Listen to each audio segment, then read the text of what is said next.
नमस्कार। आज फिर उपस्थित हुआ हूं एक जन्म कुंडली के साथ में। ये एक दर्शक ने जन्म कुंडली भेजी है अपने बच्चे के बारे में पूछने के लिए।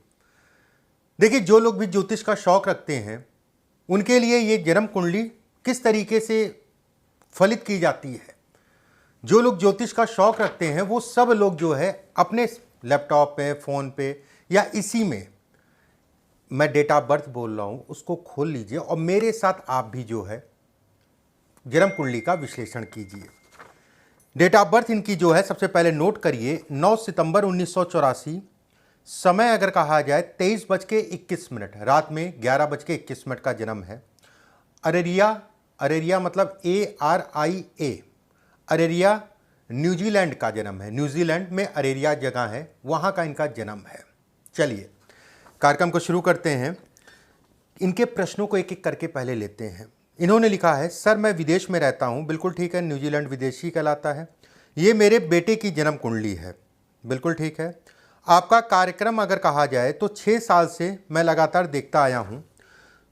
16 सालों से ज्योतिष को पढ़ रहा हूँ अपने शौक के लिए। बहुत सुंदर। मेरे सबसे पहला प्रश्न इन्होंने लिखा है कि मेरे बेटे के ग्रह कैसे हैं। चलिए इनके ग्रहों की बात करते हैं। आप भी देखिए, आप भी समझिए और मैं भी समझता हूं। ग्रहों की अगर बात करें, लगन, लगन का मालिक मंगल, मंगल का अष्टम में केतु के साथ जाना, मांगलिक दोष का निर्माण, मंगल दोष का निर्माण, मांगलिक नहीं मंगल दोष का निर्माण, एक बात। वहीं में पंचमेश अगर कहा जाए, सूर्य है अपनी ही राशि में पूर्वा फाल्गुनी नक्षत्र के तीसरे चरण में, जो कि सूर्य पूर्वा फाल्गुनी नक्षत्र के तीसरे चरण में जो कि सूर्य का नक्षत्र कहलाएगा। बुध अगर कहा जाए मघा नक्षत्र के मघा नक्षत्र में केतु के नक्षत्र कहलाएगा, तीसरे चरण में है। वहीं गुरु अगर कहा जाए अपने ही मूल त्रिकोण राशि का भाग में बैठा है, भाग्य को परिपूर्ण बनाने वाला। देखिए यहां पर एक बात समझिएगा, ग्रह किस भाव का ज्यादा फल देते हैं। अगर ग्रह बली है तो अपनी मूल त्रिकोण राशि का ज्यादा फल देते हैं। अगर ग्रह जन्म कुंडली में नकारात्मक है, मतलब नकारात्मक आप समझ रहे होंगे, या फिर नीच का है, तो यह कहा जाएगा कि अपनी मूल त्रिकोण राशि का उतना खराब नहीं करेगा अगर ग्रह जो है नेगेटिव है। वहीं पे लाभ भाव में चंद्रमा बैठा है शतमिषा नक्षत्र के तीसरे चरण में 14 डिग्री 19 का लाभ पे पूर्ण रूप से बली। शतमिषा नक्षत्र अगर कहा जाए राहु का नक्षत्र है। शनि स्वाति नक्षत्र में है। शनि इनका अगर कहें तो शश नामक राजयोग का निर्माण कर रहा है, शश नामक पंच महापुरुष का निर्माण कर रहा है। मंगल और केतु जैसा मैंने बताया। जन्म कुंडली में राजयोगों की बात करें तो सूर्य अपनी ही राशि का है, अपने आप में राजयोग। गुरु अगर कहा जाए मूल त्रिकोण राशि का, अपने आप में राजयोग। मंगल अगर कहा जाए अपने ही घर का है, अपने आप में राजयोग। जन्म कुंडली में राजयोग अगर कहा जाए, एक होता है मुनि योग, मुनि योग, वो भी राजयोग की संज्ञा, वो बहुत बड़ा राजयोग होता है। ये कहीं ना कहीं गुरु और शनि से देखा जाता है। वसुमती राजयोग है इस जन्म कुंडली में, वसुमती राजयोग है।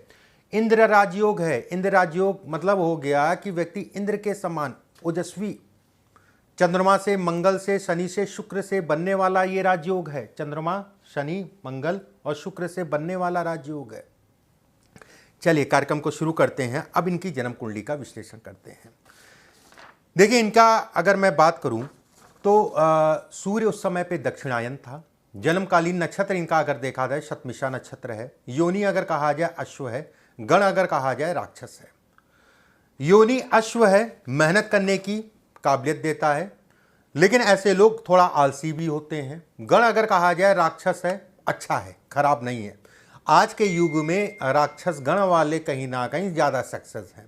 वही सूर्य दक्षिणायन में है तो उठे भागे, काम किया फिर लेट गए, लेटे रहे लेटे रहे लेटे रहे, काम की याद ही नहीं है वाली स्थितियां जो है ये पैदा करता है।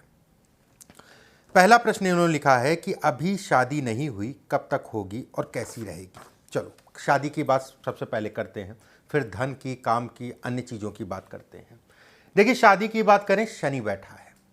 शनि इनकी जन्म कुंडली में शादी के भाव तुला राशि का है, मेष लगन की पत्रिका है और नवमांश अगर कहा जाए तो धनु लगन का है। शनि आप सभी जानते हैं कि मंदा ग्रह है, धीमी गति से चलने वाला ग्रह है, लेकिन शनि जहां बैठता है उस भाव से संबंधित चीजों को खराब नहीं करने देता है। एक बात यहां पर मंगल और केतु का योग अगर कहा जाए तो पूर्ण रूप से मांगलिक मंगल दोष का निर्माण करता है। देखिए एक अलग सा कॉन्सेप्ट है कि लगन का मालिक या पंचम का मालिक या नवे का मालिक मंगल हो गया तो आप मांगलिक या मंगल दोष नहीं कहलाएगा, ऐसा नहीं है। हाँ, मैं बिल्कुल मांगता हूं कि वो शरीर में, ये खून से होता है, ये खून से संबंधित चीजें, सारी चीजें होती हैं, वो शरीर में उस मात्रा में है जिस मात्रा में व्यक्ति झेल सके, ठीक है, उसमें कहीं कोई दो राय नहीं है। लेकिन कहीं ना कहीं अगले के लिए पीड़ादायी होता है, जो जीवन साथी होगा उसके लिए पीड़ादायी होगा। इसीलिए कहा जाता है कि व्यक्ति जो है मांगलिक लड़की से शादी करे तो अच्छा है। राहु अगर कहा जाए वृषभ राशि का है। देखिए, दो ऐसी राशियों में ग्रह बैठे हैं, वृषभ का राहु, तुला का शनि। ऐसे में कहा जाएगा कि व्यक्ति की शादी विलंब होगी, ये तय है। एक बात, वहीं पे शादी के भाव से पंचम भाव में चंद्रमा, देखिए शादी का भाव से पंचम और सप्तम को जरूर देख लिया करिए। अगर वो पापी ग्रह होंगे तो वो भी कहीं ना कहीं डिस्टर्ब करते हैं। शनि अगर कहा जाए चंद्रमा की राशि में है, ऐसे लोग कहा जाएगा कि अपनी शादी को भी दिमाग से करते हैं। दिमाग से मतलब जो है पूर्ण रूप से दिमाग अगर कहा जाए धन के दृष्टिकोण से चलता है कि जीवन साथी पैसे वाला हो या धनी हो, ठीक है, एक बात। वहीं कुटुंब भाव में राहु बैठा है, ऐसे में कहा जाएगा व्यक्ति रहस्यमय है, व्यक्ति कहीं ना कहीं जो है अपनी चीज़ों को बताएगा नहीं।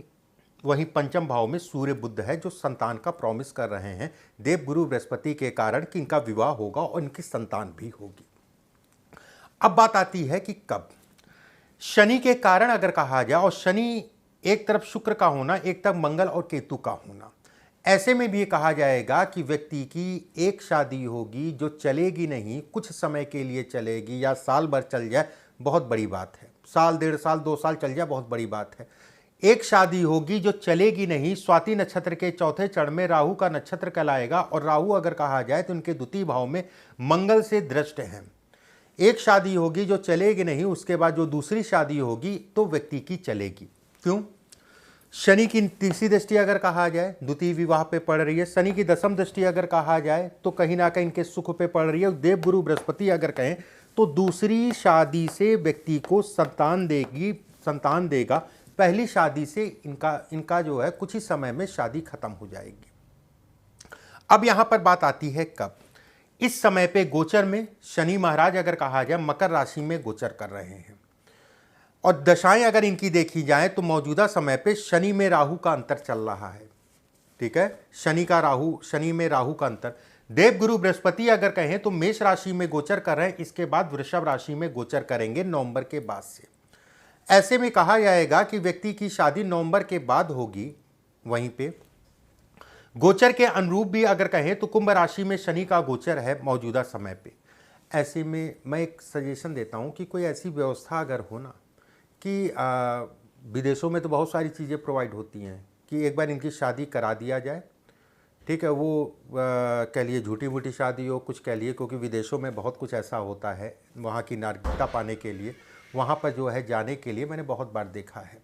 अगर नहीं हो पाता है तो एक काम करिएगा, शादी इनकी जब हो, वैसे तो बड़ा मुश्किल है क्योंकि पहली शादी इनकी नहीं टिकेगी, फिर भी करके देख लीजिएगा। जब शादी इनकी हो तो उसके 2-3 महीने के अंदर जो है एक बार फिर से शादी करा दीजिएगा। लड़का अगर कहा जाए तो शनि है, और चंद्रमा अगर कहा जाए लाभ में, शनि अगर कहा जाए तो लाभ की राशि है, कर्म की राशि है, सप्तम में है। ऐसे में कहा जाएगा इसका जो जीवन साथी होगा बहुत धनी होगा, बहुत पैसे वाला होगा, और कहीं ना कहीं जातक जो है पैसे के चक्कर में ही विवाह करेगा, ठीक है, पैसे के चक्कर में ही विवाह करेगा। दूसरी बात, इसके बाद आपने प्रश्न पूछा है अभी कुछ करता नहीं है, ना कोई बात मानता है, अब इसके ग्रह कैसे हैं काम के लिए। मैंने दुनिया भर के राजयोग गिनाए आपको, क्या वो फलित हैं, वो काम करेंगे। देखिए, कर्म का अधिपति और लाभ का अधिपति शनि है। ऐसे में कहा जाएगा कि शनि से पंचम में जो है चंद्रमा का होना, और शनि से द्वादश में अगर कहा जाए नीच के शुक्र का होना। यहां पर विवाह के लिए, विवाह का स्वामी अगर कहा जाए शुक्र भी नीच का है, ठीक है, शुक्र भी नीच का है। ऐसे में एक थ्योरी बन के आती है, इस जातक को किसी महिला के कारण बेहद, और थोड़ा मोड़ा धन नहीं, बेहद लाभ मिलेगा, भारी मात्रा में धन मिलेगा, एक बात। वहीं शनि से तृतीय या नवे भाव जो कि भाग्य भाव है, वहीं अगर कहा जाए तो देवगुरु बृहस्पति के ऊपर शनि की दृष्टि पड़ने का मतलब ये कहा जाएगा कि व्यक्ति 42 वर्ष की आसपास की आयु से फिर पीछे मुड़ के नहीं देखेगा। इस चीज के लिए निश्चिंत रहिए, देवगुरु बृहस्पति की लगन पे दृष्टि पड़ रही है, व्यक्ति कहीं ना कहीं समझदार होगा। और समझदारी अगर कहा जाए 42 वर्ष के आसपास की आयु से आएगी। 42 वर्ष के आसपास मतलब हो गया कि अक्टूबर जुलाई से लेके 42 वर्ष की आयु में जुलाई से लेके अक्टूबर के बीच में जो है फिर इनका धीरे धीरे बढ़ेगा। वहीं गुरु अगर कहें तो भाग में बैठा है, माता पिता का सम्मान भी करेगा, यहां पर ये भी मैं कहूंगा। अब बात आती है काम क्या करेगा। देखिए, काम होटल इंडस्ट्री से संबंधित काम ही करेगा। शुक्र नीच का है, कोई बात नहीं। शुक्र अगर इनकी जन्म कुंडली में देखा जाए तो द्वितीयेश है। शुक्र इनकी जन्म कुंडली में अगर कहा जाए सप्तमेश है। और शुक्र अगर कहें तो हस्ता नक्षत्र के दूसरे चरण में। आप सभी अब समझने की कोशिश करिएगा क्यों मैं कह रहा हूं कि खाने पीने का काम करेगा। शुक्र की राशि में एक बली शनि है। शनि अगर कहा जाए 18 डिग्री 43 कला पे स्वाति नक्षत्र के चौथे चरण में। शनि अगर कहें दिमाग को देखेगा, शनि अगर कहा जाए भाग्य को देखेगा, और शनि अगर कहा जाए दसम दृष्टि से इनके चतुर्थ भाव को देखेगा। ऐसे में कहा जाएगा व्यक्ति शुक्र से संबंधित काम करेगा। शुक्र धन है, शुक्र व्यवसाय है, और कहीं ना कहीं उससे जो है, कहते नहीं है कि 5 स्टार 7 स्टार होटल यहां तक है। इसमें एक कंट्री में नहीं, एक नहीं, दो नहीं, कई मात्रा में, कई भारी मात्रा में जो है होटल इंडस्ट्री से संबंधित चीज़ों में व्यक्ति जाएगा। आप इस समय पे इस कुंडली को नहीं समझ सकते हैं क्योंकि आप पिता हैं। आप देख रहे हैं पूरा दिन घर में पड़ा हुआ है और कुछ कर नहीं रहा है, माता पिता की बात नहीं मान रहा है, तो आपको चिंता है कि आगे क्या करेगा। लेकिन इसको 42 वर्ष के आसपास की आयु से परमात्मा ने बेहद और बहुत दे रहा है, देने वाला है। मैं ये क्यों कह रहा हूं ये भी समझ लीजिए। चंद्रमा खाने पीने को दिखाता है। शनि अगर कहा जाए, जैसा मैंने आपको बताया, स्वाति नक्षत्र मतलब हो गया अचानक। राहु अगर कहा जाए तो शनि जिस नक्षत्र में बैठा है वो राहु के नक्षत्र में बैठा है। ऐसे में कहा जाएगा कि व्यक्ति अचानक से जो है धन कमाएगा। व्यक्ति कहीं ना कहीं जुआ सट्टे से संबंधित चीज़ों में भी भारी धन कमाएगा। हालांकि ये गलत है, लेकिन क्या करें, पंचम का और द्वितीय सप्तम लाभ ये दिखाते हैं, ना करे तो ज़्यादा अच्छा है। एक बात, अब बात आती है कब। मैंने बताया 42 साल की आयु से लेके 48 साल की आयु के बीच में इस कदर इतना धन कमा लेगा। उसके बाद उसको केवल बढ़ाना ही होगा। अभी चल रही है शनि की महादशा 2027 तक का, उसके बाद बुध की महादशा चलेगी।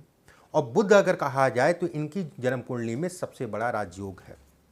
एक बात, वहीं इस समय पे 7.5 का मध्य चरण चल रहा है।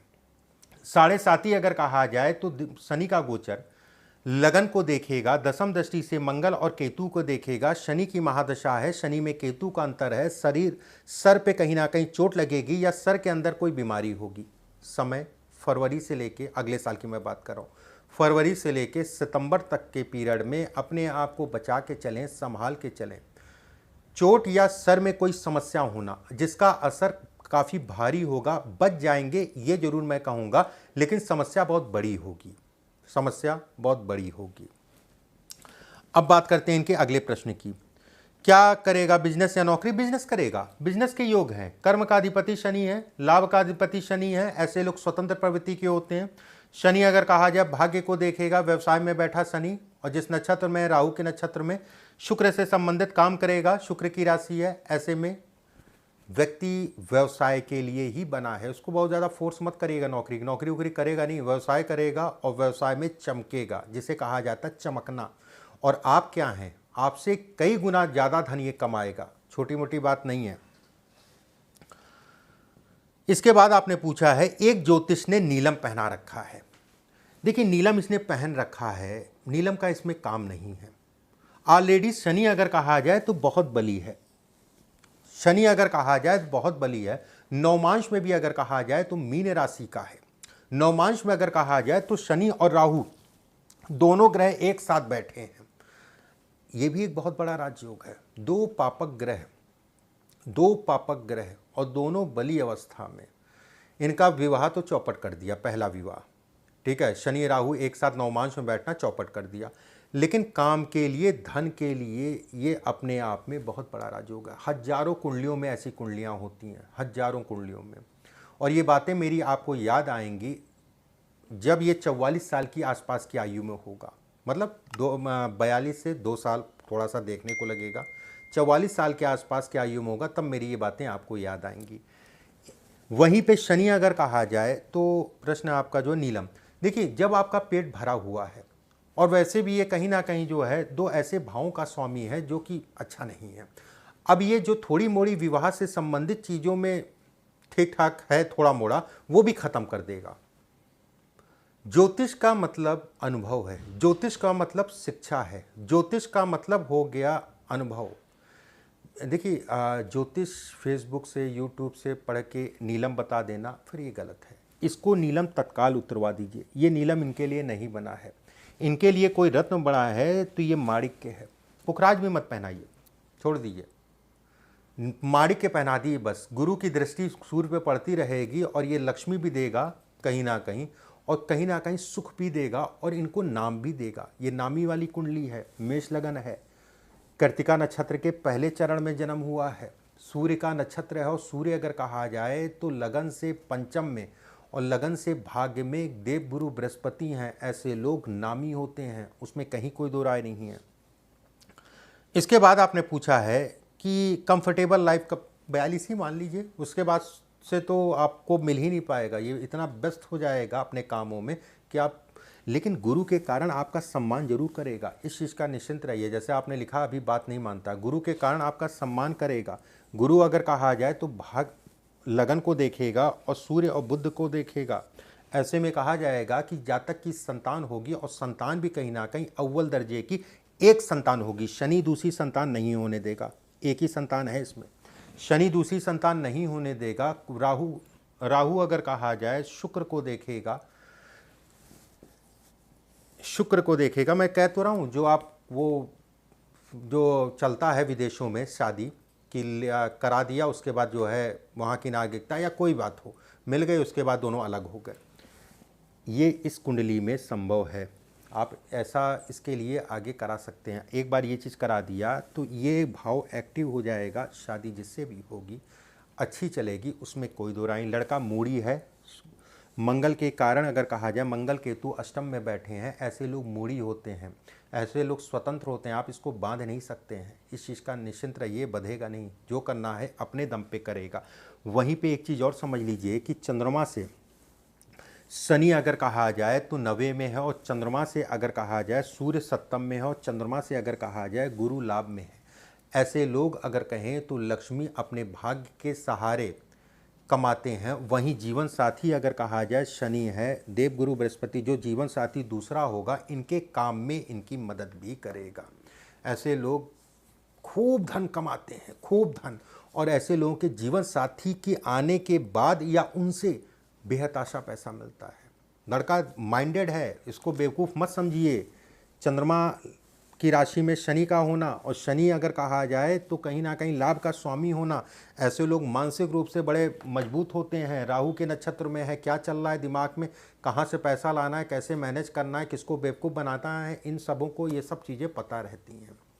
बाकी कुछ उपाय हैं व्हाट्सएप में मैं भिजवा दूंगा। आप सभी ने भी उम्मीद करता हूँ कि अध्ययन किया होगा। अगले वीडियो में फिर आप सभी से मुलाकात होगी। अभी के लिए बस इतना ही, नमस्कार।